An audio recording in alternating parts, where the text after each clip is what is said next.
Bismillahirrahmanirrahim. Assalamualaikum warahmatullahi wabarakatuh. Innal hamdalillah nahmaduhu wa nasta'inuhu wa nastaghfiruh wa na'udzu billahi min shururi anfusina wa sayyiati a'malina. May yahdihillahu fala mudilla lahu wa may yudlil fala hadiya lahu. أشهد أن لا إله إلا الله وحده لا شريك له وأشهد أن محمدا عبده ورسوله يا أيها الذين آمنوا اتقوا الله حق تقاته ولا تموتن إلا وأنتم مسلمون يا أيها الناس اتقوا ربكم الذي خلقكم من نفس واحدة وخلق منها زوجها وبث منهما رجالا كثيرا ونساء واتقوا الله الذي تساءلون به والأرحام إن الله كان عليكم رقيبا يا أيها الذين آمنوا اتقوا الله وقولوا قولا سديدا يصلح لكم أعمالكم ويغفر لكم ذنوبكم ومن يطع الله ورسوله فقد فاز فوزا عظيما أما بعد فإن أصدق الحديث كتاب الله وخير الهدي هدي محمد صلى الله عليه وعلى آله وسلم وشر الأمور محدثاتها فإن كل محدثة بدعة وكل بدعة ضلالة وكل ضلالة في النار. معاشر الإخوة والأخوات, hadirin kaum muslimin dan muslimat rahimani wa rahimakumullah. Alhamdulillah, kita bersyukur kepada Allah Subhanahu wa taala dipertemukan di majelis yang mulia ini untuk mengkaji sebuah tema yang sangat agung, sebuah pembahasan yang patut untuk dipahami dan hendaknya selalu berada di dalam sanubari setiap muslim dan muslimah. Kita bersyukur kepada Allah Subhanahu wa taala atas segala karunia dan nikmat-Nya. Semoga pertemuan kita ini dijadikan sebagai pertemuan yang berberkah, membawa kebaikan dan rahmat untuk kita semua di dunia dan di akhirat. Dan semoga Allah Subhanahu wa taala memuliakan kita dengan keutamaan-keutamaan bagi orang yang duduk dan mempelajari agamanya. Hadirin sekalian yang saya hormati dan saya muliakan, membahas kesempurnaan Islam adalah sebuah amalan yang sangat agung. Mengkaji kesempurnaan Islam, selalu mengingatnya, itu adalah tugas seorang mukmin dan mukminah, agar supaya ia mengenal keagungan agama ini, mengenal keindahan syariat Islam, sehingga ia bersyukur kepada Allah Subhanahu wa taala bahwa ia diberi anugerah yang sangat besar dengan keislaman tersebut.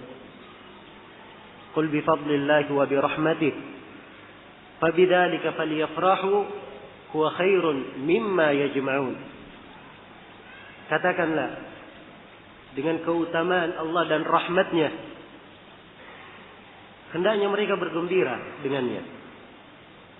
Keutamaan Allah dan rahmat-Nya ini lebih baik dari seluruh yang mereka kumpulkan dari perkara dunia.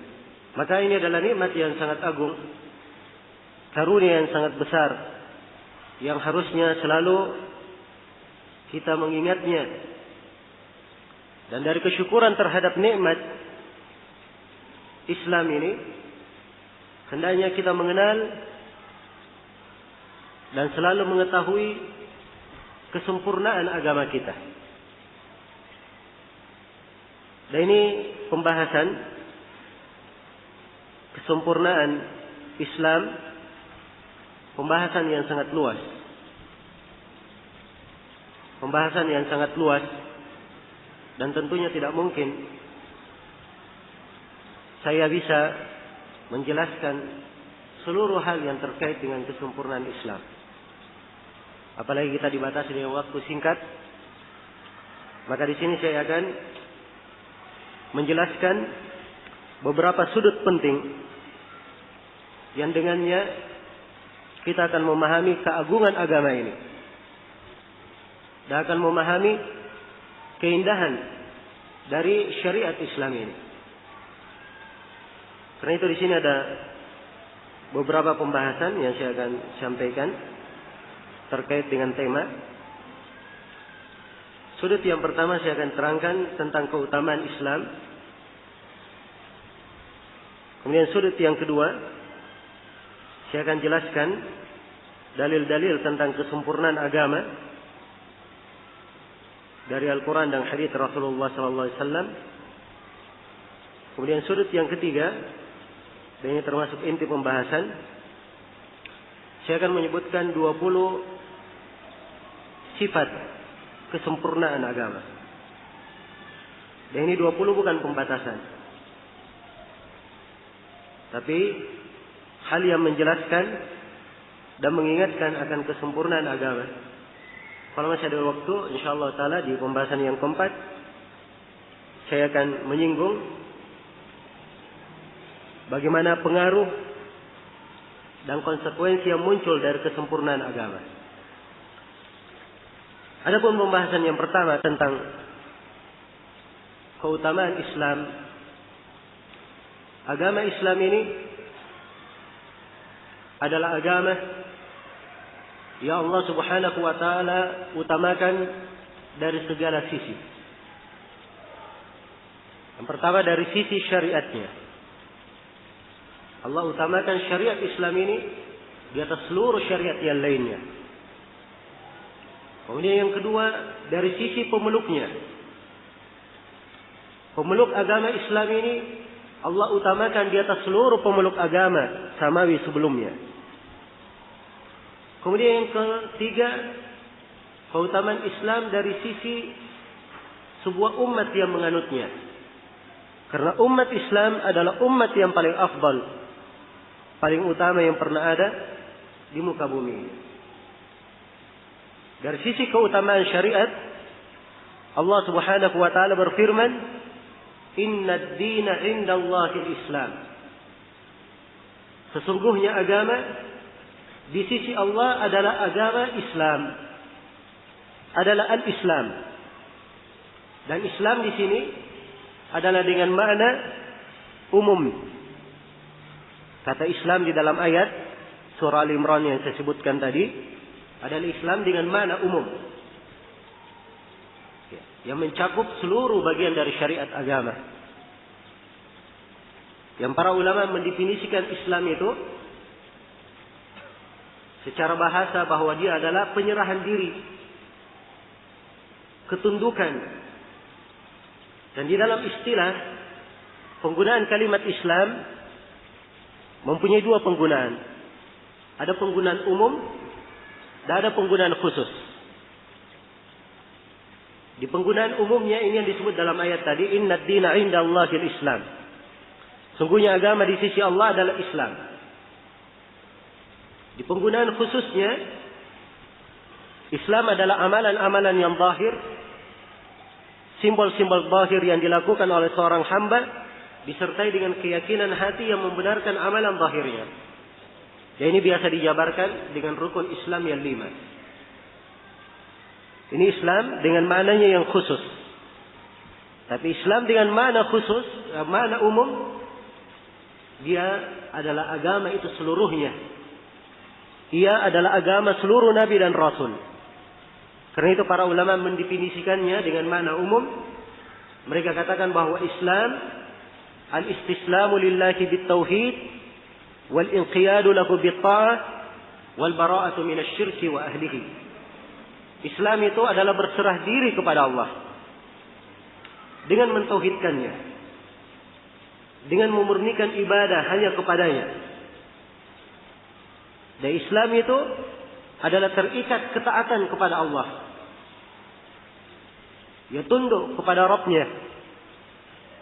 Berserah diri kepada segala perintah maupun larangan yang datang dari Allah Subhanahu wa taala. Dia tunduk kepada perintah dengan menjalankan perintah tersebut. Dia tunduk kepada larangan dengan meninggalkan larangan-larangan tersebut. Wal bara'atu minasyirki wa ahlihi. Dan Islam itu berlepas diri dari kesyirikan dan orang-orang yang berbuat kesyirikan. Ini Islam dengan makna umumnya. Jadi dari makna syariat Islam, syariat ini adalah agama para nabi dan para rasul. Syariat Islam ini Allah Subhanahu wa taala muliakan dan Allah agungkan dengan berbagai kemuliaan, berbagai keistimewaan tidak terdapat di syariat-syariat sebelumnya. Dan ini mungkin mana keutamaan Islam sebagai syariat, saya akan lebih rinci di pembahasan sifat kesempurnaan Islam. Kemudian yang kedua, dari keutamaan Islam ini, Allah Subhanahu wa taala mengutamakan Islam dari arah pemeluknya. Di mana siapa yang memeluk Islam, orang yang masuk ke dalam agama Islam, Allah Subhanahu wa taala mengutamakannya dan memuliakannya di atas umat-umat atau di atas pemeluk agama selain daripada agama Islam sebelumnya. Allah berfirman, "Kuntum khaira ummatin ukhrijat lin-nas." Kalian adalah sebaik-baik umat yang dikeluarkan untuk manusia. Dan Rasulullah sallallahu alaihi wasallam bersabda di dalam hadits Abu Hurairah yang diriwayatkan oleh Imam Al-Bukhari dan Imam Muslim dalam sebuah kisah yang panjang di mana Rasulullah menjelaskan perumpamaan keutamaan umat Islam itu bagaikan 3 orang yang dipekerjakan. Allah Subhanahu wa taala berfirman, memberikan di dalam hadits qudsi memberikan penjelasan tentang keutamaan umat Islam. Bagaikan seorang lelaki yang menyewa, mempekerjakan seorang. Ia berkata, siapa yang bekerja hingga waktu duhur, maka dia mendapat upah 1 qirat. 1 qirat, 1 pahala yang sangat banyak, 1 timbalan yang sangat banyak seperti gunung. Maka orang-orang Nasara menjawab, kami yang melakukannya. Kemudian setelah itu dikatakan, siapa yang beramal dari duhur hingga asar, maka dia dapat 1 qirat. Maka orang-orang Yahudi berkata, saya atau kami yang melakukannya. Kemudian dikatakan, siapa yang beramal dari waktu asar hingga maghrib, dia dapat 2 qirat. Maka umat Islam pun yang melakukannya. Orang-orang Yahudi dan Nasara berkata, kenapa pekerjaan kami lebih berat, waktu kerjanya lebih banyak, tapi upahnya lebih sedikit. Maka Allah berfirman kepada mereka, apakah kalian dizalimi? Ya, sebab akad kerjanya sudah cocok semuanya. Kalian dizalimi? Kata mereka, tidak. Kalau begitu, itu adalah keutamaan yang saya berikan kepada siapa yang saya kehendaki. Iya. Umat Islam ini diberikan keutamaan-keutamaan di dalam amalan-amalan, amalan yang ringan yang mereka lakukan, pahalanya bisa melebihi banyak dari amalan yang dilakukan oleh umat-umat sebelumnya. Ambil contoh misalnya Lailatul Qadar, yang lebih baik daripada 1000 bulan. Beramal di malam itu seperti orang yang beramal di 1000 bulan. Seperti orang yang beramal 83 tahun 4 bulan. Iya. Ini hanya untuk umat Islam. Keutamaan khusus bagi mereka. Umat ini dilengkapi dengan kemudahan-kemudahan. Tidak ada pada umat-umat sebelumnya. Allah Subhanahu wa taala memuliakannya. Iya. Maka ini sebagian sudut dari keutamaan Islam terhadap pemeluknya. Kemudian yang ketiga, Islam ini Allah Subhanahu wa taala utamakan sebagai suatu umat, di mana umat Islam adalah umat yang paling utama di sisi Allah Subhanahu wa taala. Telah syah di dalam hadis yang diriwayatkan oleh Imam Ahmad dari jalan Bahas bin Hakim, meriwayatkan dari ayahnya dari kakeknya Muawiyah bin Haidah radhiyallahu taala anhu, beliau berkata, Rasulullah sallallahu alaihi wasallam bersabda, "Antum tufuna 70 ummah, antum afdaluha wa akramuha ala Allah azza wa jalla." Rasulullah bersabda, kalian umat Islam menggenapkan umat ke-70. Kita ini umat ke-70 di atas muka bumi. Dan kalian umat Islam yang paling afdalnya dan paling utamanya di sisi Allah. Ya. Perhatikan, umat yang paling terakhir, tapi dia yang paling afdal dan paling utama. Bukan itu saja. Umat Islam adalah umat yang paling pertama masuk surga. Umat yang paling pertama masuk surga. Di dalam hadits Abu Hurairah yang diriwayatkan oleh Imam Al-Bukhari dan Imam Muslim, Rasulullah sallallahu alaihi wasallam bersabda, "Nahnu al-akhiruna as-sabiquna dukhulan al-jannah."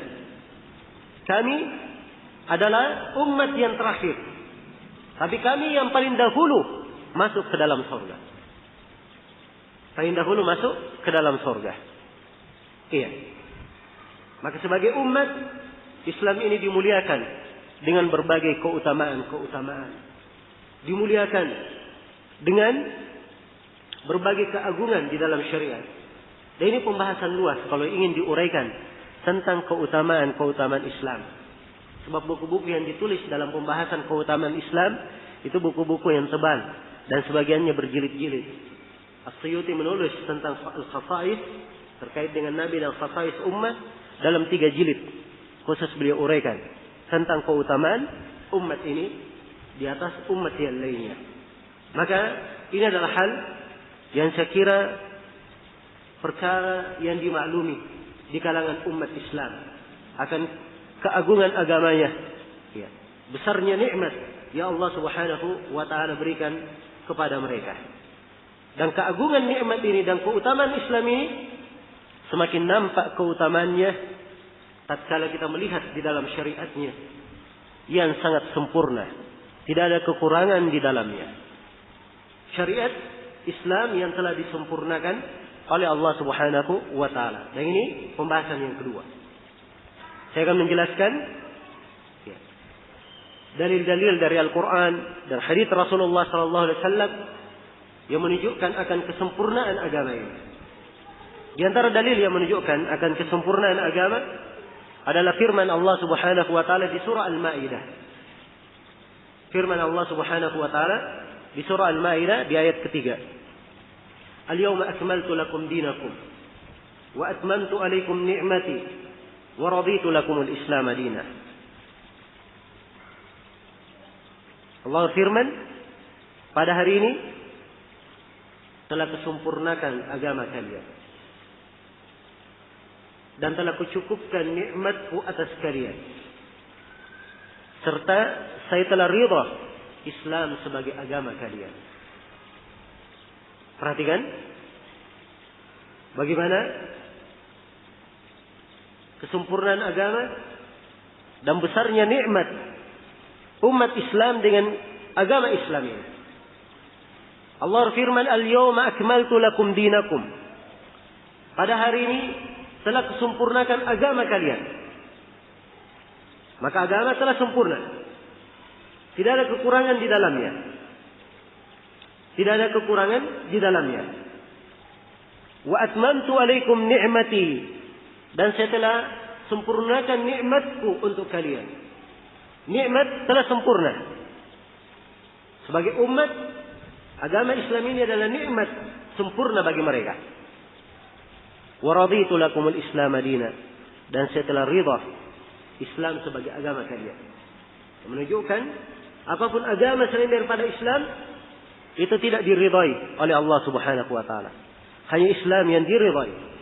Di ayat yang lain di surah Al-Imran, Allah Subhanahu wa taala berfirman, "Wa may yabtaghi ghayra al-islam dinan falan yuqbala minhu wa huwa fil akhirati minal khasirin." Siapa yang mencari agama selain daripada Islam, maka tidak akan diterima darinya. Tidak akan diterima darinya. Wa huwa fil akhirah, dan dia di akhirat kelak tergolong orang-orang yang sangat merugi. Iya. Ini ayat terkenal di kalangan ahli tafsir sebagai ayat yang terakhir turun dari Al-Quranul Karim. Dan turunnya ayat ini semakin menjelaskan, atau sebab turunnya ayat, tempat turunnya semakin menjelaskan keagungan dan kemuliaannya. Karena itu dalam sebuah hadis yang diriwayatkan oleh Imam Al-Bukhari dan Imam Muslim, seorang Yahudi pernah datang kepada Umar bin Khattab radhiyallahu taala anhu. Yahudi berkata, "Wahai Umar, sebuah ayat di dalam kitab kalian, andai kata ayat tersebut turun kepada kami orang-orang Yahudi, kami akan jadikan hari itu sebagai hari raya bagi kami." Kata Umar, apa ayatnya? Orang Yahudi berkata, "Al-yawma akmaltu lakum dinakum wa atmamtu alaikum ni'mati wa raditu lakum al-islam dinan." Ya. Kata Umar radhiyallahu taala anhu, "Ajal." Betul, kata Umar. Saya sangat tahu ayat ini. Di mana dia turun? Ayat ini, kata Umar bin Khattab radhiyallahu taala anhu, turun di Hajjatul Wada. Ya. Turun di hari Arafah. Perhatikan. Di hari Arafah. Di bulan Dzulhijjah. Di atas tanah haram. Perhatikan keagungannya. Ya. Di hari Jumat turunnya. Berkumpul semua keagungan pada hari itu. Di hari Jumat, hari Arafah, di atas negeri haram, di bulan yang diagungkan, di bulan Dzulhijjah. Perhatikan bagaimana keagungan dan kesempurnaan yang ditekankan di dalam ayat. Al-yawma akmaltu lakum dinakum. Pada hari ini telah kucukupkan agama, telah kusempurnakan agama kalian. Agama telah sempurna. Ya. Agama telah sempurna. Tidak ada tuntunan yang perlu ditambahkan di dalam agama. Dan tidak ada kekurangan di dalam agama kita. Setiap perkara, segala perkara yang diperlukan oleh manusia ada di dalam agama penjelasannya. Apakah penjelasan secara langsung atau tidak langsung? Dalam makna yang tersurat atau makna yang tersirat? Hal yang bisa dipahami ya, oleh setiap orang, ataupun hal yang dipahami oleh ahlul ilm, orang-orang yang berilmu. Ada tuntunannya. Dan Allah Subhanahu wa taala telah menjamin hal ini. Allah berfirman di dalam Al-Quran, di ayat yang lain di surah Al-An'am, "Ma farratna fil kitabi min syai'." Kami tidak pernah mengalfakan sesuatu apapun penyebutannya di dalam Alkitab, di dalam Al-Quran. Semuanya ada di dalam Al-Quran. Semuanya dijelaskan. Tidak ada yang ditelantarkan. Dan Allah Subhanahu wa taala berfirman, "Wa anzalna 'alaikal kitaba tibyanan likulli syai'." Dan kami menurunkan kepada engkau Nabi Muhammad Alkitab sebagai penjelas segala sesuatu. Segala sesuatu dijelaskan. Iya. Dan ini adalah kesempurnaan. Dan yang dijelaskan ini segala sesuatu. Perkara yang baik bagi umat Islam telah diterangkan, segala kebaikan itu, jalan-jalan mendapatkannya telah diterangkan. Segala yang jelek, membahayakan umat Islam, telah diterangkan kejelekan tersebut. Dan jalan-jalan kebaikan itu telah diterangkan. Sekaligus diterangkan bagaimana cara menghindarinya. Iya. Allah berfirman, "Wa hadainahu an-najdain." Kami beri hidayah manusia kepada an-najdain, kepada dua jalan. Jalan petunjuk diterangkan dan jalan kesesatan. Dan Allah Subhanahu wa taala berfirman, "Wa nafsi wa ma sawwaha fa alhamaha fujuraha wa taqwaha." Demi jiwa dan penyempurnaannya, kemudian kami beri ilham kepada jiwa ini jalan ketakwaannya atau jalan kefajirannya. Dan di dalam hadis Abdullah bin Amr bin Auf yang diriwayatkan oleh Imam Muslim, Rasulullah sallallahu alaihi wasallam bersabda, "Innahu lam yakun nabiyyun qabli illa kana haqqan alaihi ayadulla ummatahu ala khairi ma ya'lamuhu lahum wa yunzirahum an syarri ma ya'lamuhu lahum." Tapi sesungguhnya tidak ada satu nabi pun sebelumku kecuali wajib atas nabi tersebut menjelaskan segala kebaikan yang dia ketahui bagi umatnya. Dan wajib atas nabi tersebut menjelaskan segala kejelekan, segala bahaya yang bisa membahayakan umatnya. Iya. Maka ini adalah dalil-dalil yang sangat kuat menjelaskan kesempurnaan agama. Menjelaskan kesempurnaan agama. Imam Malik rahimahullah ta'ala tatkala beliau membaca ayat "Al-yawma akmaltu lakum dinakum wa atmamtu alaikum ni'mati wa raditu lakum al-islam dina", kata beliau, apa yang merupakan agama pada hari itu, itulah agama. Apa yang tidak dianggap agama pada hari itu, maka itu bukanlah agama. Bukanlah agama. Jadi apa yang dianggap agama di hari ayat tersebut turun, maka dia adalah agama, ada tuntunannya. Kalau dia adalah ketentuan datang setelah ayat itu turun, berarti itu bukan lagi agama. Sebab agama sudah sempurna. Tidak lagi tuntunan. Ya. Selain dari apa yang telah diterangkan di dalam Al-Quran dan hadits Rasulullah Sallallahu Alaihi Wasallam.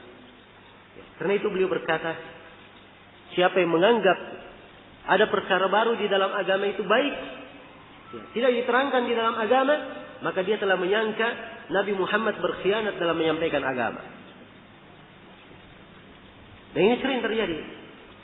Sebagian manusia kalau ditanya, apa dalil kamu melakukan perbuatan ini?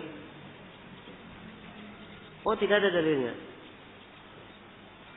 Coba tunjukkan ayat ataupun hadis. Oh, tidak ada memang dalilnya. Terus kenapa dilakukan? Dianggap sebagai agama? Ya, dia insya Allah perkara baik. Ya, hal yang baik. Orang yang seperti ini yang disinggung oleh Imam Malik. Dia menganggap ada sesuatu dari perkara agama, tidak ada tuntunannya dalam Al-Quran dan hadis. Orang yang seperti ini menganggap sama saja, artinya dia menganggap Nabi Muhammad berkhianat menyampaikan agama. Sebab Nabi sudah menyampaikan segala kebaikan. Kalau itu memang baik, pasti ada tuntunannya di dalam agama. Dan ini dari mana?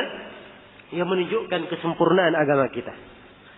Baik, pembahasan yang ketiga, dan di sini saya meringkas ya di dua pembahasan sebelumnya. Saya ingin beratkan pembahasan di pembahasan yang ketiga tentang sifat-sifat kesempurnaan agama. Iya. Di sini saya akan menyebutkan 20 sifat kesempurnaan agama. Ya, walaupun banyak hal yang lain yang mungkin bisa disebutkan. Agama kita ini Allah Subhanahu wa taala lengkapi dengan ciri-ciri, sifat-sifat, karakteristik yang dengannya ia dikenal. Ya. Sangat nampak sekali dalam agama. Dan seluruh yang akan saya sebutkan di sini dari sifat-sifat Islam ini semuanya menunjukkan kesempurnaan agama dan keagungannya. Semuanya menunjukkan kesempurnaan agama dan keagungannya. Baik, yang pertama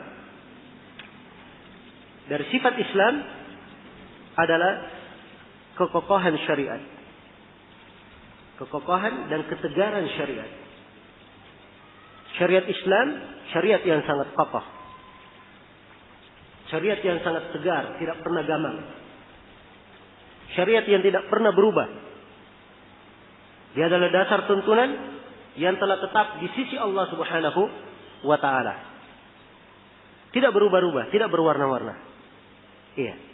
Allah Subhanahu wa taala berfirman, walau kana min 'indi ghairillah lawajadu fihi ikhtilafan katsira.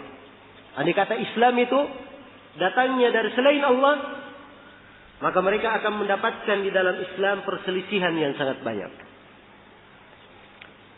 Mereka akan dapatkan perselisihan yang sangat banyak. Iya. Namun Islam, dia adalah agama yang tetap dengan tuntunan. Tetap dengan tuntunan. Segala tuntunannya sabit. Tidak pernah berubah. Siapapun yang datang, kalau memang itu adalah perkara agama, pasti dia akan mendapatkan kekokohan tuntunannya di dalam uraian Al-Quran dan hadits Rasulullah Sallallahu Alaihi Wasallam. Iya. Dan ini yang menyebabkan para ulama rahmatullahi alaihim, para umat Islam yang mereka sangat mendalam di dalam agama, mereka tegar dengan Islam itu pada setiap masa. Karena memang dia adalah agama yang sangat kokoh. Ya. Ini sebenarnya kalau kita ingin bahas kekokohan syariat dari satu sudut ini saja, ya perlu ya daurah tersendiri untuk menguraikannya.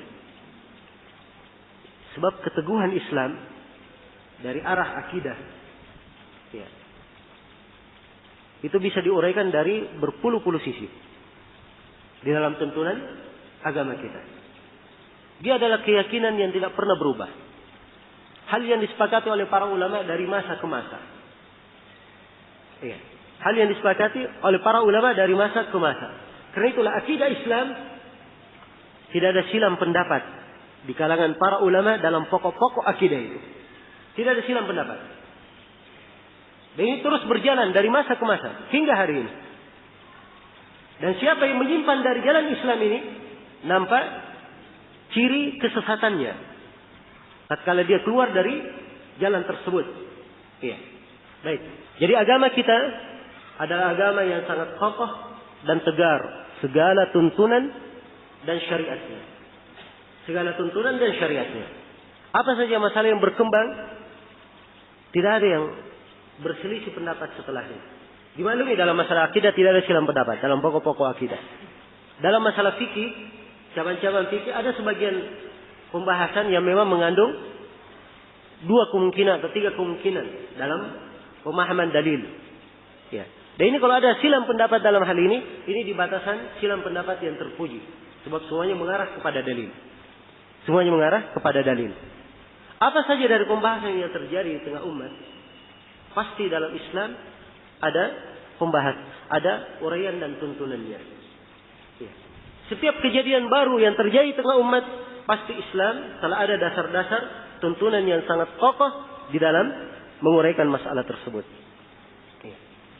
Sehingga agama kita ini adalah agama yang menjadi pijakan bagi umat yang memeluknya, ia tegar di atasnya dan memberikan keteguhan dan kekokohan di atas syariatnya. Maka ini ciri Islam yang sangat utama yang hendaknya diperhatikan. Kemudian yang kedua dari ciri syariat Islam ini dan sifatnya, Islam ini adalah agama fitrah. Islam adalah agama fitrah. Agama yang mencocoki fitrah manusia. Apa yang telah ditetapkan oleh Allah itu ada pada manusia. Iya.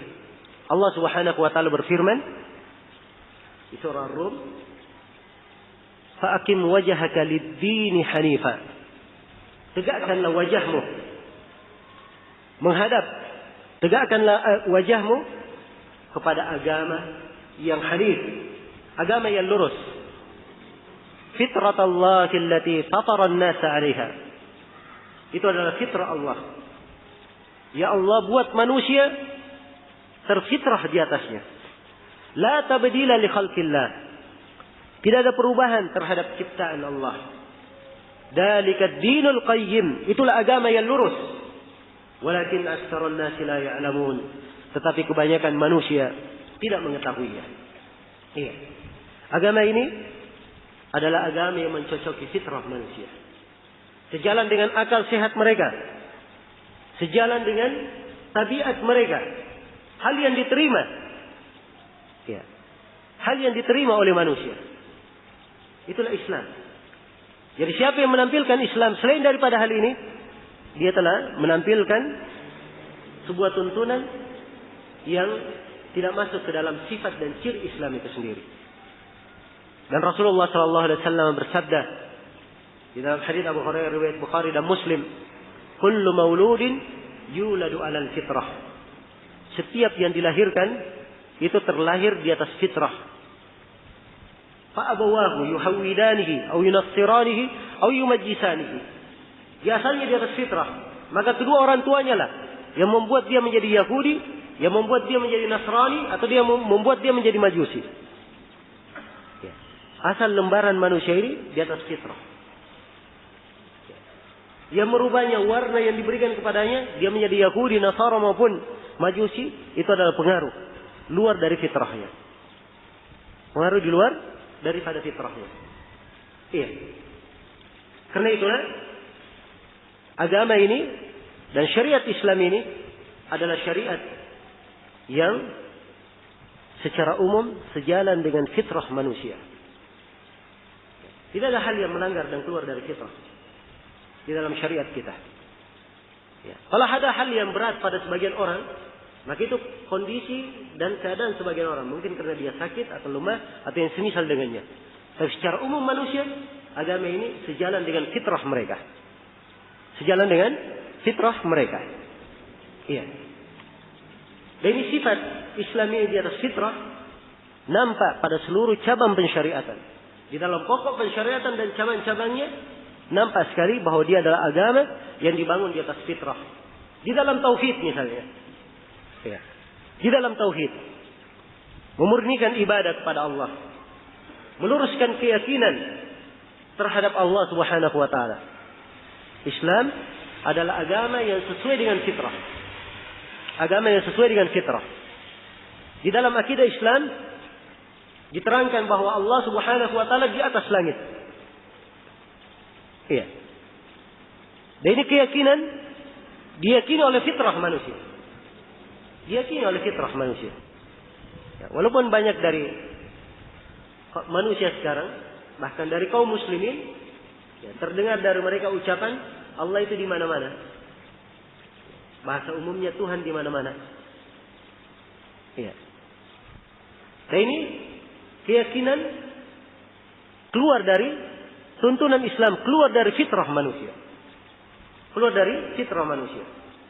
Allah Subhanahu wa taala di atas langit itu adalah hal yang ditetapkan oleh fitrah. Kalau ditetapkan oleh Al-Quran dan hadis kesepakatan para ulama, ini adalah hal yang tidak diragukan. Ya. Tidak diragukan. Nabi sallallahu alaihi wasallam, perhatikan fitrah. Nabi sallallahu alaihi wasallam bertanya kepada seorang budak perempuan. Dan budak perempuan ini diuji. Apakah dia benar keimanannya atau tidak? Nabi bertanya kepadanya, "Aina Allah?" Di mana Allah? Maka perempuan ini menjawab, "Fis sama," di atas langit. Kemudian Nabi bertanya kepadanya, "Man ana?" Siapakah saya? Ia menjawab, "Anta Rasulullah," engkau adalah Rasul Allah. Maka Nabi berkata kepada tuannya, "Atikha fa innaha mu'minah." Bebaskan budak perempuan ini. Sungguhnya dia adalah seorang mukminah. Perhatikan, dia diukur dan dianggap beriman dengan dua keyakinan yang dia jawab. Diyakini bahwa Allah di atas langit dan diyakini bahwa Nabi Muhammad adalah Rasul Allah. Ya. Adalah Rasul Allah. Jadi siapa yang tidak meyakini Allah di atas langit, ini terdapat kekeliruan di dalam keimanannya. Iya. Jadi sesuai dengan fitrah. Ya, karena itu pernah duduk seorang imam yang bernama Al-Hamadani, nisbatnya Al-Hamadani rahimahullah. Ya. Dia duduk di depan seorang tokoh ahli kalam yang memutarbalikkan akidah kaum muslimin, dan dia menetapkan bahwa Allah itu tidak di atas langit. Dengan berbagai pendalilan secara akal dia tetapkan. Ya, tentunya ini akal tidak sehat ya. Dia tetapkan. Al-Hamadani hanya berkata kepadanya, sudah tinggalkan kami dari pembicaraan ini. Sekarang bagaimana kami menjawab sesuatu di dalam diri kami ini? Kalau kami berdoa, kami menghadapnya ke atas. Mengharap kepada yang di atas. Bagaimana kami menolak fitrah ini? Maka Abul Mu'ali Al-Juwaini ini tadi, yang tokoh yang ditanya ini, dia bingung, tidak bisa menjawab. Dia garuk kepalanya. Sambil dia berkata, Hayyaranil Hamadani. Sungguh Hamadani telah membuat saya bingung. Sambil dia masuk ke rumahnya. Perhatikan ya. Bagaimana fitrah manusia terhadap akidah. Agama ini sangat sesuai dengan fitrah manusia. Dan silahkan tanya kepada anak kecil. Yang belum pernah terganggu fitrahnya. Tanya kepadanya, di mana Allah? Pasti dia akan menunjuk ke atas langit. Ke fitrah manusia. Maka dia adalah agama sesuai dengan fitrah. Di dalam akidah, di dalam ibadah, di dalam muamalah, di dalam pernikahan, di dalam hukum dan keadilan. Semuanya sesuai dengan fitrah. Sesuai dengan fitrah manusia. Dan ini adalah sifat yang kedua dari sifat agama kita. Kemudian sifat yang ketiga dari sifat agama kita adalah kesempurnaan dan kelengkapan. Sempurna dan lengkap. Ini sifat yang ketiga ini ada keterkaitan dengan pembahasan sebelumnya tentang kesempurnaan agama. Cuma di sini saya khususkan supaya kita ketahui dia adalah sifat agama. Agama kita itu sempurna, lengkap. Tidak ada suatu kejadian apapun yang terjadi kecuali dalam agama kita ada tuntunannya. Ada tuntunannya. Iya. Di masa dahulu tidak ada bentuk-bentuk dari bentuk muamalah yang terjadi di masa ini. Berbagai bentuk transaksi yang dilakukan di masa ini. Tidak ada sebelumnya. Tapi di dalam agama kita ada tuntunan yang menjelaskannya. Ada tuntunan yang menjelaskannya. Ya, muncul misalnya praktek multi level marketing. Tidak ada sebelumnya. Tapi di dalam agama kita telah ada hukum-hukum yang menjelaskan apa hukumnya. Apa hukumnya? Bisnis waralaba tidak pernah dikenal sebelumnya. Tapi telah ada di dalam tuntunan kita hal-hal yang menjelaskan apa hukum hal yang seperti ini. Dalam muamalah, di dalam kedokteran.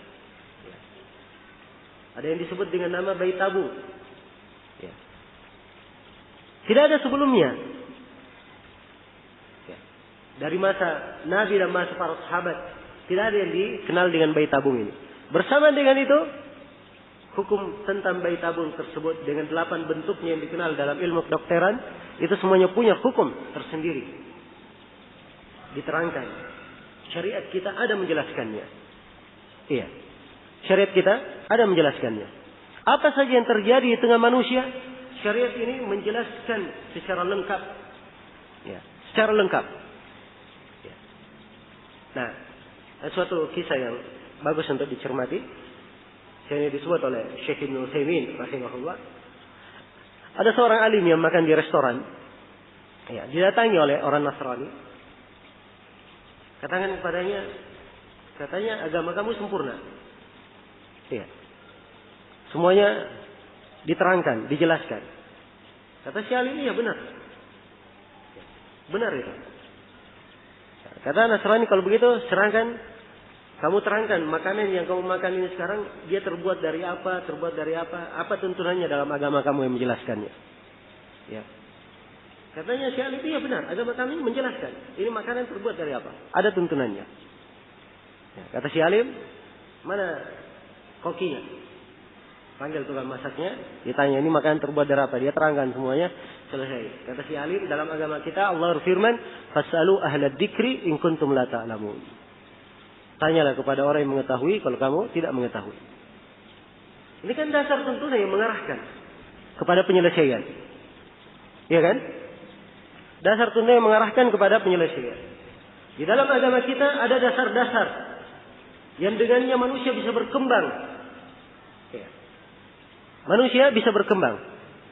Ya. Jangan disangka bahwa kemajuan teknologi yang ada di orang-orang barat itu murni dari mereka. Banyak dari mereka mengambil dari ilmu umat-umat Islam terdahulu. Ya. Perkamusan itu tidak pernah dikenal dalam sejarah kecuali dalam sejarah umat Islam. Yang memudahkan. Ya, orang menyusun karya ilmiah dan memberikan daftar isi ataupun sumber rujukannya dengan cara yang sangat mudah. Ini diambil dari umat Islam. Ya. Dan banyak dari ilmu-ilmu dikembangkan diambil dari orang-orang yang berasal dari umat Islam. Sebab dalam Islam itu sendiri diberikan keluasan berkembang sepanjang tidak bertentangan dengan syariat. Rasulullah SAW menyebutkan sabdanya yang mulia. Beliau menyatakan, antum a'lamu bi umuri dunyakum. Kalian lebih tahu tentang perkara dunia kalian. Ini kan beliau buka manusia untuk berkembang. Ya, sepanjang hal tersebut bukan perkara yang melanggar syariat. Bukan perkara yang melanggar syariat. Karena itu umat Islam terdahulu walaupun mereka ada berkembang, tidak seperti orang kafir. Ya, mereka berkembang bukan di dalam batasan yang dibenarkan. Adanya nuklir, atom dan sebagainya dari alat-alat pembunuh massal itu tidak pernah dipikirkan oleh umat Islam. Sebab mereka tidak punya arah untuk membunuh secara massal seperti itu. Ini munculnya dari orang-orang kafir yang menggunakan perkembangan bukan pada tempatnya. Bukan pada tempatnya. Maka kesempurnaan dan kelengkapan itu ada di dalam agama. Dan ini adalah ciri khas ya, di dalam agama kita. Kemudian yang keempat, baik sebelum saya pindah kepada keempat, juga Rasulullah SAW, saya ingatkan di sini sebuah hadis. Rasulullah SAW bersabda dalam hadis Irbaq ibn Sariyah dan selainnya juga datang dari hadis Abu Darda, diriwayatkan oleh Ibnu Abi Hasim dalam kitab As-Sunnah.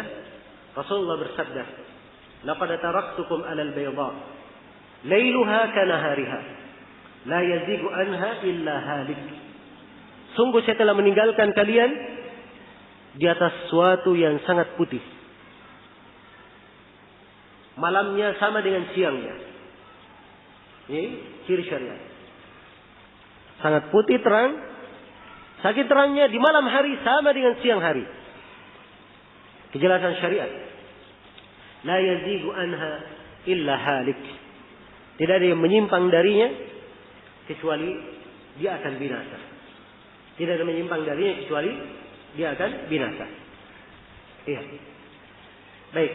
Kemudian ciri Islam yang keempat adalah asyumuliyah. Islam adalah agama yang universal. Syariatnya mencakup segala perkara. Melingkup segala sesuatu. Iya. Karena lengkapnya syariat ini, Allah Subhanahu wa taala berfirman kepada umat Islam, "Ya ayyuhalladzina amanu udkhulu fis-silmi kaffah." Wahai orang-orang yang beriman, masuklah kalian semua ke dalam Islam itu secara lengkap, secara sempurna. Iya. Seorang yang masuk ke dalam secara sempurna, dia tidak perlu lagi kepada selainnya. Tidak perlu lagi kepada selainnya. Dan ini ciri yang sangat indah dari ciri agama kita. Dan kalau dijabarkan di dalam pembahasan akidah, nampak syumuliyah syariat. Dalam masalah ibadah, nampak bagaimana syariat ini mengatur segala ibadah yang mendekatkannya kepada Allah telah ada tuntunannya di dalam syariat kita. Iya. Ibadah-ibadah yang berkaitan dengan harta, berkaitan dengan badan, berkaitan dengan lisan, ibadah yang berkaitan dengan hati. Semuanya ada tuntunan-tuntunannya di dalam syariat kita. Ibadah yang sifatnya manfaatnya untuk diri dia sendiri, manfaatnya untuk orang yang di sekitarnya, manfaatnya untuk seluruh manusia. Itu ada tuntunan-tuntunan dari syariat-syariatnya. Di dalam peribadatan. Di dalam muamalah. Islam telah menjelaskan bagaimana dasar-dasar perekonomian yang harus ada pada sebuah negeri kalau dia ingin baik perekonomiannya. Dan Islam menjelaskan bagaimana harta itu dihormati dan harta itu dikelola dengan cara yang benar. Dan Islam menerangkan tentang bentuk-bentuk jual beli secara terperinci, mana yang halal dan mana yang haram. Dan Islam menerangkan garis-garis utama di dalam sebuah perniagaan, dalam sebuah muamalah. Dan Islam terangkan rambu-rambu utama yang harus diperhatikan, larangan-larangan tidak boleh dilanggar, dilakukan dalam sebuah muamalah. Iya. Di dalam agama kita diterangkan segala perkara yang membangun hubungan antara seorang muslim dengan muslim yang lainnya. Bahkan antara seorang muslim dengan kafir dan dengan manusia lainnya, bahkan antara seorang muslim dengan seluruh makhluk yang lainnya. Dari kalangan manusia, jin maupun dari hewan. Semuanya ada aturan-aturannya di dalam Islam. Ada aturan-aturannya. Islam adalah agama yang sangat membangun keamanan dengan sistem peradilan yang sangat lengkap dan sistem penetapan hukum-hukum terhadap orang yang berbuat pelanggaran, melakukan kezaliman atau berbuat kerusakan. Semuanya diterangkan di dalam Islam, dirinci. Maka ini menunjukkan bahwa agama kita adalah agama yang syamil, sangat universal. Dan ini sifat yang merupakan ciri dari agama Islam yang sangat nampak sekali pada seluruh syariatnya. Kemudian dari sifat agama ini yang menunjukkan kesempurnaannya, Islam ini adalah agama yang cocok untuk setiap masa dan setiap zaman. Iya. Dia cocok untuk setiap masa dan setiap zaman. Allah Subhanahu wa taala berfirman, memerintah kepada Rasulnya untuk menyatakan, "Qul ya ayyuhan nas, inni Rasulullah ilaikum jami'an." Wahai sekalian manusia, sungguhnya saya adalah Rasul Allah untuk kalian semuanya. Seluruh manusia. Manusia yang ada saat itu maupun yang datang setelahnya. Ya. Beliau adalah Rasul Allah Subhanahu wa taala. Yang apa yang beliau bawa itu mencocoki seluruh umat. Seluruh umat. Karena itu tidak perlu khawatir. Ya. Agama kita, siapa yang mempelajarinya bukan kemunduran. Sebab agama itu tidak pernah bertentangan dengan kemajuan. Bahkan agama kita mendukung kemajuan dan mengarahkannya kepada kebaikan.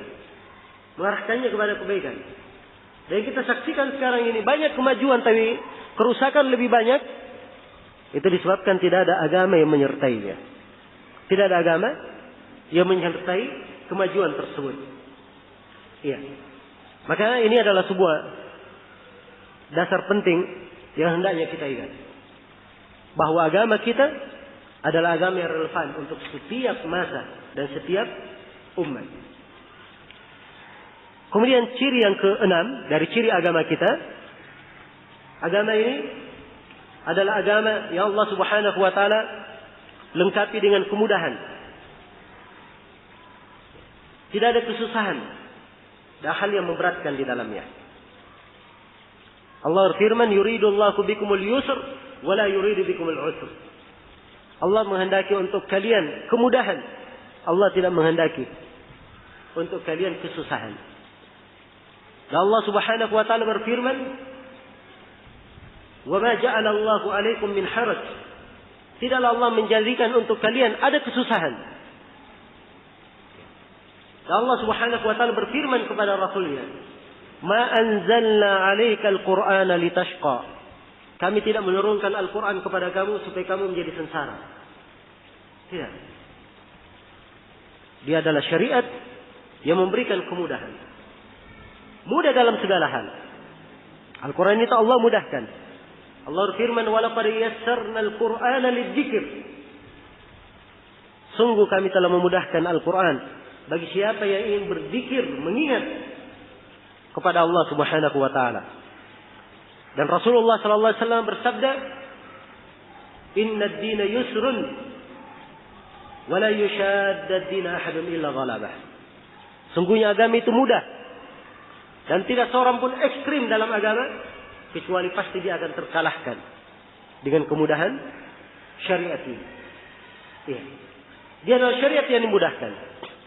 Dimudahkan dalam syariatnya, dimudahkan bagi pemeluknya. Dan syariat ini sisi-sisi kemudahannya sangatlah luas untuk dijabarkan. Tapi dia adalah ciri utama yang membedakannya dengan umat yang lain. Di umat sebelumnya, perhatikan misalnya umat Nabi Musa alaihissalam. Mereka ketika disuruh bertobat, Allah berfirman kepada mereka apa? Fatubu ila bari'ikum. Bertobatlah kalian kepada Rabb yang mengadakan kalian, yang menciptakan kalian. Bagaimana cara tobatnya? Faqtulu anfusakum. Bunuh diri kalian. Secara tobat mereka dahulu suruh membunuh diri. Iya. Adapun umat Islam dimudahkan taubatnya. Dan umat ini Allah Subhanahu wa taala cinta kepada mereka yang melakukan dosa, kemudian dia tutup dirinya. Dia menutupi aibnya dan dia bertobat kepada Allah Subhanahu wa taala. Iya. Maka ini diantara satu contoh kasus bagaimana kemudahan agama ini. Bagaimana kemudahan agama Islam ini. Iya. Dan kemudahan agama kita ini harusnya dipahami dalam segala bentuknya. Mudah untuk dipelajari. Mudah bagi orang yang mendengarkannya.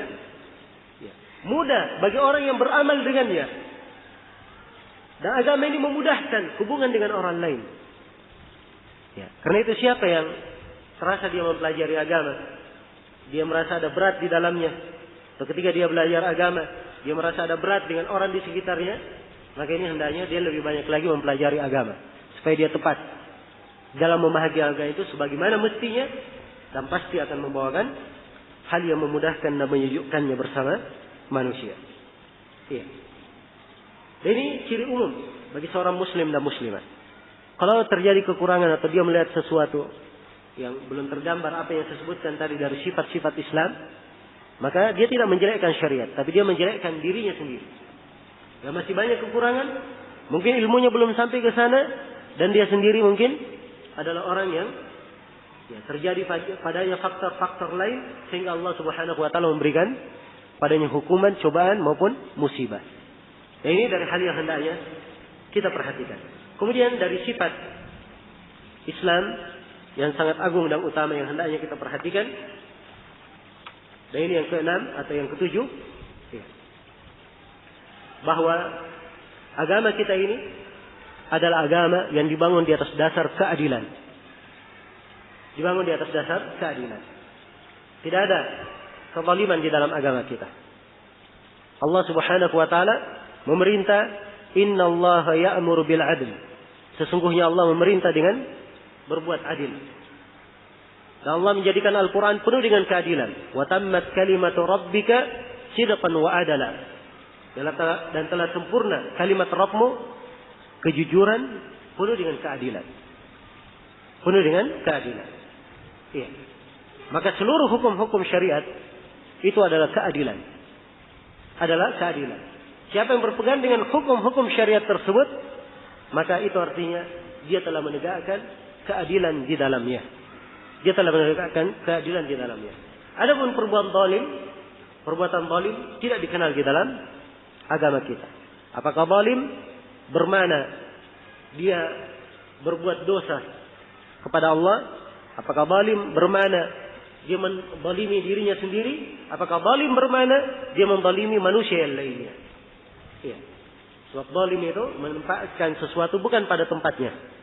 Kezaliman menempatkan sesuatu bukan pada tempatnya. Ya. Adapun umat Islam, mereka adalah umat yang dididik dengan keadilan. Dididik dengan keadilan. Ya.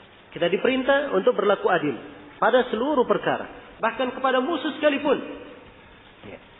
Allah Subhanahu wa taala berfirman, "Wala yajrimannakum syana'anu qaumin ala an la ta'dilu. I'dilu huwa aqrabu littaqwa." Jangan sekali-sekali kebencian kalian kepada satu kaum membuat kalian tidak berlaku adil. Berlaku adillah kalian. Sungguhnya keadilan itu mendekati ketakwaan. Dan Allah firman, wa idza qultum fa'dilu. Dan apabila kalian berucap, maka berucaplah dengan keadilan. Berucaplah dengan keadilan. Iya. Kemudian di antara sifat agama kita ini, dan ini yang ketujuh atau yang kedelapan, agama kita ini adalah agama yang dibangun di atas nasihat. Rasulullah sallallahu alaihi wasallam bersabda dalam hadis Tamim bin Aus Ad-Dari, riwayat Muslim, ad-dinun nasihah. Agama itu adalah nasihat. Ad-din an-nasihah. Agama adalah apa? Nasihat.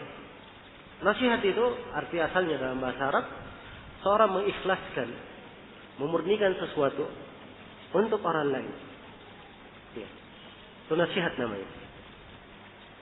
Dan Rasulullah ketika ditanya nasihat, ya, ketika beliau menyatakan bahwa agama adalah nasihat, maka beliau ditanya, untuk siapa? Nasihat untuk siapa? Maka beliau berkata, lillahi wa li rasulihi wa li kitabihi wa li a'immatil muslimin wa ammatihim. Lillahi, untuk Allah. Nasihat untuk Allah itu artinya dia murnikan ibadat kepada Allah. Dia tunaikan seluruh hak-hak Allah. Dia jalankan segala perintahnya, dia tinggalkan segala larangannya. Nasihat untuk kitabnya, dia beramal dengan Al-Quran.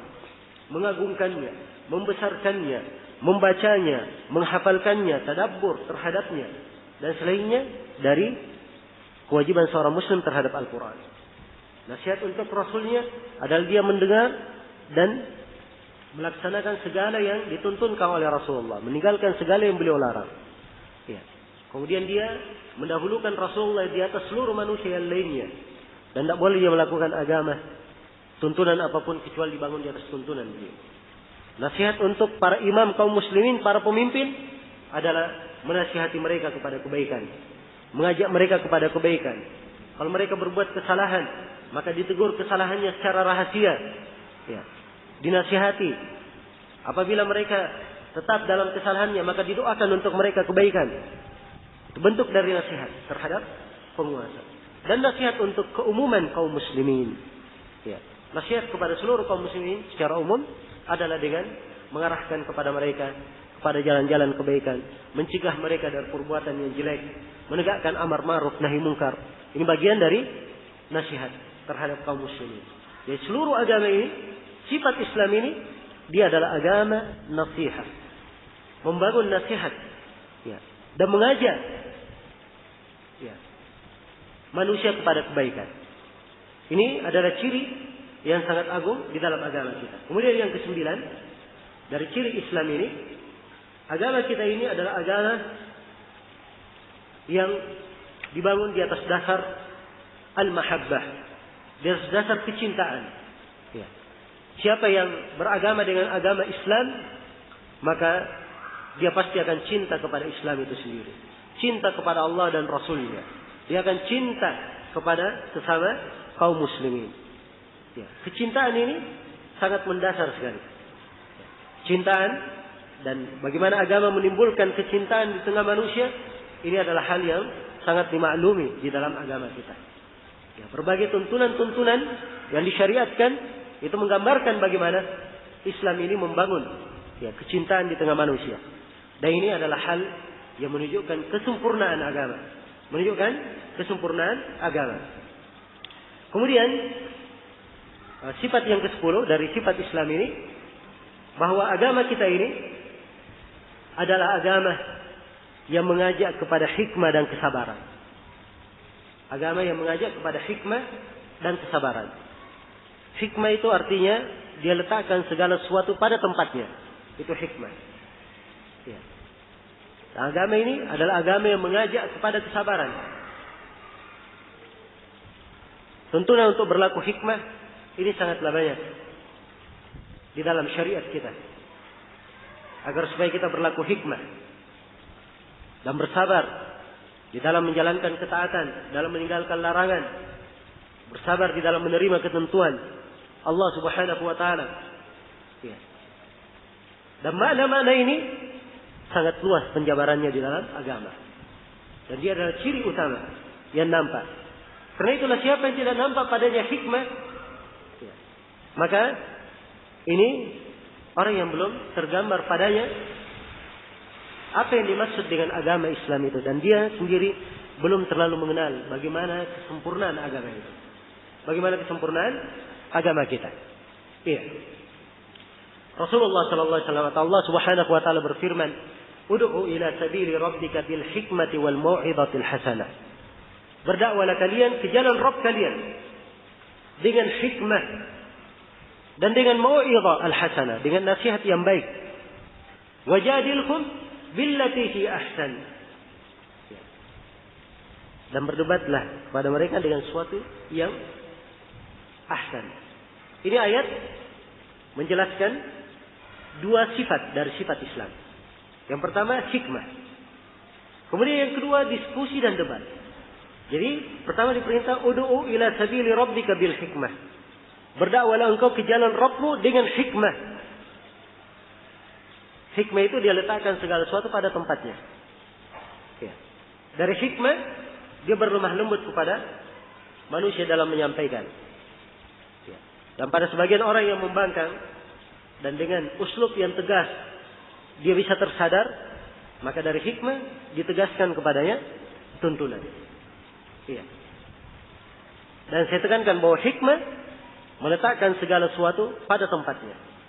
Kalau tegas pada tempatnya itu hikmah. Lemah lembut pada tempatnya itu adalah hikmah. Lemah lembut pada waktu harusnya tegas itu bukan hikmah namanya.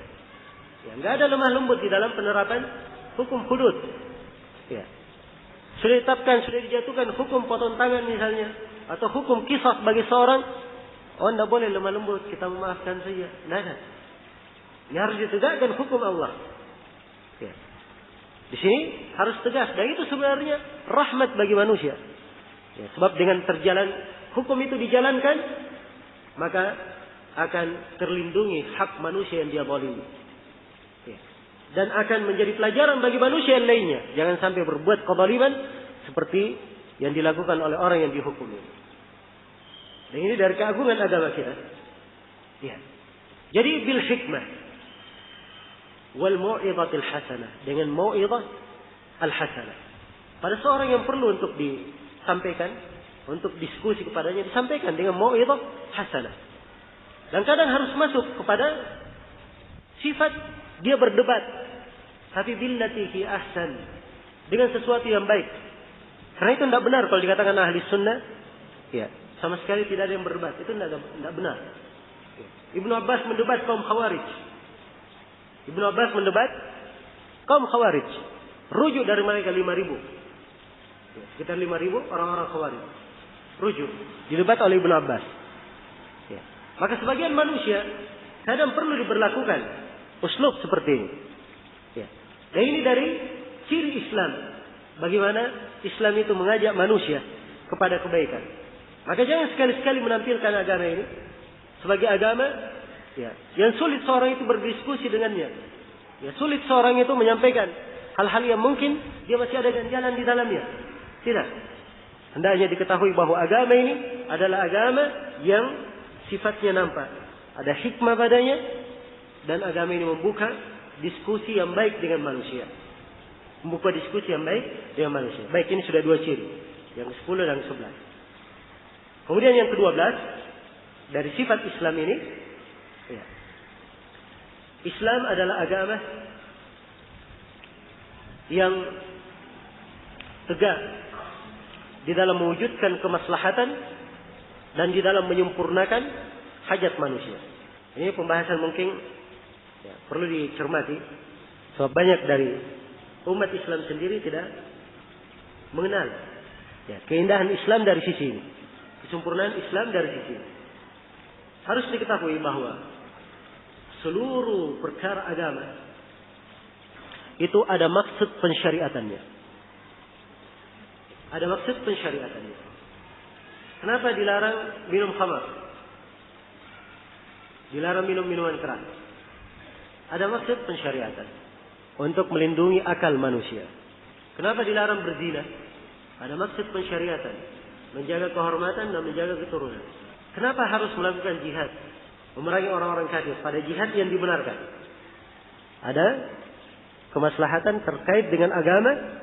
Dan ada kemaslahatan terkait dengan apa? Jiwa. Jelas ya? Demikianlah seluruh perintah syariat semuanya ada maksud dan mana-mana di dalamnya. Maksud dan mana di dalamnya. Ini yang ingin saya ingatkan gitu. Supaya nampak bahwa Islam itu tidaklah memerintah dengan sebuah perintah kecuali ada maslahat bagi manusia di dalamnya. Apakah maslahat yang akan disempurnakan atau maslahat yang akan dilengkapi? Tidaklah Islam melarang dari sebuah perbuatan kecuali di dalamnya ada mafsadat. Ada hal yang tidak baik bagi manusia di dalamnya. Apakah mafsadat ini akan dihilangkan sama sekali atau dikurangi porsinya supaya stabil kehidupan manusia? Maka ini pembahasan umum hendaknya diingat. Saya akan rinci sekarang walaupun sebenarnya ini perlu pembahasan lebih rinci. Ya. Jadi dari maksud pensyariatan Islam itu membawa kemaslahatan. Islam itu menolak segala mafsadat. Dan Islam itu mengajak kepada hal yang melengkapi kehidupan hamba. Iya. Ini 3 maksud. Adapun menolak mafsadat, menolak hal-hal yang berbahaya, dimaklumi bahwa dasar syariat kita itu penjagaan terhadap 6 perkara. Syariat kita ini menjaga 6 perkara. Yang pertama, Islam menjaga agama. Yang kedua, menjaga jiwa. Yang ketiga, menjaga akal. Yang keempat, menjaga kehormatan. Yang kelima, menjaga keturunan. Dan yang keenam, menjaga harta. Ya. Ini 5 perkara dijaga oleh Islam. Jelas ya? Yang pertama adalah menjaga agama. Menjaga agama. Penjagaan terhadap agama ini sangat banyak sekali cabang-cabang persyariatan dalamnya. Ya. Diterangkan tentang tauhid, penjagaan terhadap agama. Diterangkan bahaya kesyirikan, penjagaan terhadap agama. Penjagaan terhadap agama. Dan banyak lagi. Mana-mana pensyariatan kembali kepada penjagaan terhadap agama. Kemudian yang kedua adalah penjagaan terhadap jiwa. Ya. Sebab jiwa seorang mukmin dijaga oleh Allah Subhanahu wa taala. Ya. Sangatlah dijaga. Bahkan jangankan seorang mukmin, jiwa seorang kafir yang dilindungi itu juga dijaga di dalam agama. Tidak boleh ditumpahkan darahnya. Allah berfirman, "Min ajli dzalika katabna 'ala bani Israil annahu man qatala nafsan bighairi nafsin aw fasadin fil ard faka'annama qatala an-nasa jami'an wa man ahyaha faka'annama ahya an-nasa jami'an." Ini ayat di surah Al-Maidah setelah kisah 2 anak Adam yang salah seorang membunuh saudaranya yang lain. Kemudian Allah berfirman, "Karena itulah kami tetapkan terhadap Bani Israel, sesungguhnya siapa yang membunuh jiwa, bukan karena dia membunuh, bukan pula karena dia berbuat kerusakan, jiwa ini dibunuh tanpa dosa, maka seakan-akan dia membunuh seluruh manusia. Dan siapa yang menghidupkan seorang jiwa, maka seakan-akan dia menghidupkan seluruh manusia." Ini 2 poin ya. Membunuh jiwa, seakan-akan dia membunuh seluruh manusia. Dia hidupkan satu jiwa, seakan-akan dia hidupkan seluruh manusia. Ini perhatikan ya, dari mana menghidupkan seorang jiwa. Ada saudaranya yang sudah sakit, ingin berobat, dia bantu untuk berobat. Itu masuk dalam menghidupkan satu jiwa. Perhatikan ya. Seorang dokter mengobati pasiennya, itu masuk dalam bentuk apa? Menghidupkan seorang jiwa. Seakan-akan dia menghidupkan seluruh manusia. Perhatikan makna pensyariatan. Dia adalah makna yang sangat agung. Hendaknya dijaga. Ya. Kemudian yang ketiga, ya, agama ini menjaga akal. Menjaga akal manusia. Ya. Karena itu diharamkan minuman khamar, minuman keras. Kenapa? Sebab dia merusak akal. Merusak akal manusia. Ya. Karena itu keras. Hukum Islam terhadap orang-orang yang membuat syubhat dan bid'ah. Sebab ini merusak agama dan merusak akal manusia, mengeluarkannya dari fitrah. Ya. Dan dibangun di atas dasar ini muncul pembahasan. Sekarang ada narkoba, ya, yang efeknya di dalam menghilangkan akal lebih besar daripada khamar. Ya, maka para ulama memberikan hukum kepadanya lebih berat daripada minum khamar. Sebab dia menghilangkan akal lebih dahsyat daripada khamar itu menghilangkan akal. Jadi akal dijaga. Kemudian yang keempat, agama ini menjaga kehormatan seorang hamba. Ya.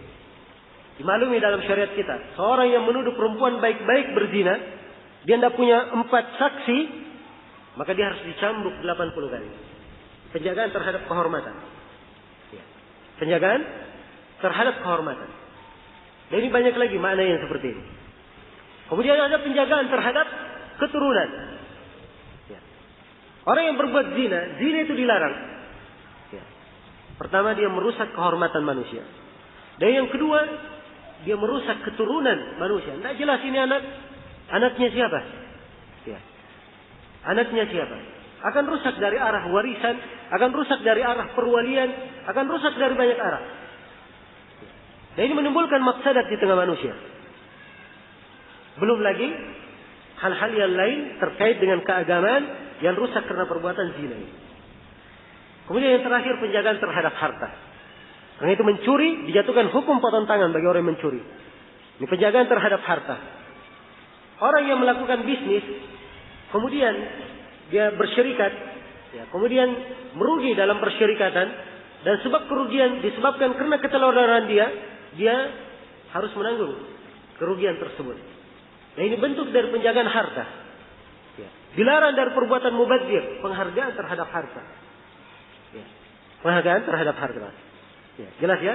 Ini penjagaan terhadap harta di tahapan terakhir dari maksud penjagaan syariat. Untuk masalah harta ini sendiri banyak buku yang dibahas oleh para ulama. Ada Kitabul Amwal karya Abu Ubaid, ada Kitabul Amwal karya Az-Zanjawi. Ya, banyak buku yang dibahas yang menjelaskan tentang penjagaan terhadap harta ini. Belum lagi dasar-dasar yang lainnya. Tentunya para ulama menjelaskannya lebih luas dan lebih banyak lagi. Ya. Kenapa saya terangkan ini? Ya. Maksud dari pensyariatan. Sebab saya melihat kadang sebagian orang berjelek sangka kepada seorang alim. Ya, seorang alim ditanya sebuah pertanyaan, dia menjawab tidak boleh. Ditanya di pertanyaan yang sama di suatu kesempatan, dia bolehkan. Dia membolehkan. Perhatikan ya. Maka datang ya, orang yang tidak mengenal pensyariatan, dia anggap bahwa dirinya sudah benar. Oh, ini haram kok, dianggap boleh oleh si alim. Ini dasarnya karena dia jahil terhadap tuntunan agama. Ya. Dia tidak punya ilmu seperti yang dimiliki oleh si alim ini. Sehingga ia memberikan fatwa sesuai dengan kondisi dan tempatnya. Sesuai dengan keadaan orang yang bertanya dan apa yang mencocokinya, sesuai dengan dasar-dasar syariat tersebut. Ya. Sesuai dengan dasar-dasar syariat tersebut. Ya. Ini adalah masalah yang penting untuk diperhatikan. Dan ini dari perkara yang menunjukkan kesempurnaan agama. Dari kesempurnaan agama. Dan ini kaidah banyak sekali dalam ayat maupun hadits yang menjelaskannya. Ya. Di antaranya, kita berlepas diri dari orang-orang kafir. Wajib atau tidak? Wajib. Benci terhadap orang-orang kafir. Ya. Kita wajib benci. Tapi apakah boleh kita mencelah sembahannya orang-orang kafir? Jawabannya, kita dilarang mencelahnya. Kenapa? Karena akan mengakibatkan mereka juga mencela Allah. Ya. Dan ini maksud pensyariatan, harus diketahui. Bukan artinya tidak boleh dicela kita cinta pada mereka, tidak. Tapi harus diketahui maksud dari pensyariatan apa di dalam hal ini. Ya. Kemudian dari maksud pensyariatan yang lain, syariat ini adalah datang untuk menyempurnakan kemaslahatan, mewujudkan maslahat atau menyempurnakannya. Ya. Jadi perbuatan apapun yang terjadi, kalau dia bertentangan dengan makna ini, itu bukanlah bagian dari syariat. Sekarang apa yang biasa ditekuni oleh sebagian orang-orang yang melakukan peledakan, ya, pengoboman, ya, ribut-ribut. Ya. Ada yang melakukan kadang demonstrasi, dia katakan sebagai pawai Islami. Ya. Kalau memang itu membawa kemaslahatan, ini kita hanya memandang dari sudut umum saja. Kalau itu memang membawa kemaslahatan, pasti dia adalah bagian dari agama. Tapi tatkala tidak ada kemaslahatan di belakang hal tersebut, itu sudah bisa dipastikan. Bukan bagian dari apa? Dari agama kita. Itu bukan ciri Islam. Bukan ciri dari agama kita. Apalagi kalau kita masuk di dalam menjabarkan hukum, apa yang saya sebutkan tadi itu satu persatu. Ya. Akan nampak bagaimana Islam mengharamkan perbuatan-perbuatan itu. Ya. Maka ini dari pentingnya seorang mengenal maksud-maksud mensyariatkan. Baik, ini sudah berapa ya? Hah? Sudah berapa poin? 12, 13? 12. Iya. Jadi sudah saya terangkan dua ya. Islam itu menolak mafsadat. Kemudian yang kedua, Islam itu mendatangkan kemaslahatan. Kemudian yang ketiga, Islam itu menyempurnakan akhlak yang mulia. Ya. Menyempurnakan akhlak yang mulia. Tuntunan-tuntunannya datang dalam bentuk menyempurnakan kehidupan manusia. Dan ini banyak penjabarannya ya. Di dalam pembahasan ulama usul fikih, dia disebut sebagai daruriyat, disebut sebagai hajiat, dan disebut sebagai tahsiniyat. Ini tiga hal. Dan ini dari maqasidus syariah, dasar-dasar pensyariatan yang penting untuk dicermati. Baik, insyaallah taala kita ini sudah beberapa menit lagi akan masuk waktu salat asar. Insyaallah taala setelah salat asar kita lanjutkan sedikit. Ya. Untuk sementara saya cukupkan sampai sini. Subhanakallahumma wa bihamdik, asyhadu an la ilaha illa anta, astaghfiruka wa atubu ilaik. Walhamdulillahirabbil alamin.